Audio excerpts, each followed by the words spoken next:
எப்படி என் கேரியரின் உச்சமான ஒரு இடத்தை கொடுத்திருக்கிறாங்கல்ல.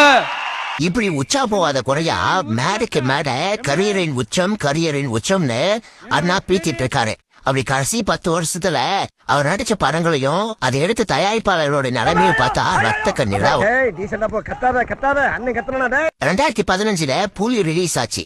அந்த படத்துடைய ப்ரொடியூசர் நம்ம அண்ணனுடைய மேனேஜரான PT செல்வகுமார்ங்கிறதும் அந்த படம் எவ்வளவு பெரிய பிளாக் பஸ்டர் அப்படிங்கிறதும் எல்லாருக்கும் தெரியும். அதுக்கப்புறம் என்னாச்சு, PT செல்வகுமார் பணத்தை இழந்து காசு இழந்து அண்ணனை விட்டு போய் இப்ப வேற ஒரு கட்சியிலே ஜாயின் பண்ணிட்டாரு. இதுதான் அண்ணனோட வரலாறு.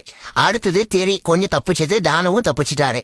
அடுத்தது பைரவா 1950 இருந்து பிலிம் ப்ரொடக்ஷன் இருக்கக்கூடிய நாகரெட்டி ஃபேமிலி எடுத்த படம். ஆனா அதுக்கு அடுத்து அவங்க என்ன ஆனாங்கன்னே தெரியல. அதே மாதிரிதான் மெர்சலும். தேனாண்டாள் பிலிம்ஸ் ஒரு காலத்துல எத்தனையோ சாமி படங்கள் விலங்குகளெல்லாம் வச்சு படம் எடுத்து ஹிட் கொடுத்துட்டு ஒரு கம்பெனி. ஆனா அவங்கள மெர்சல்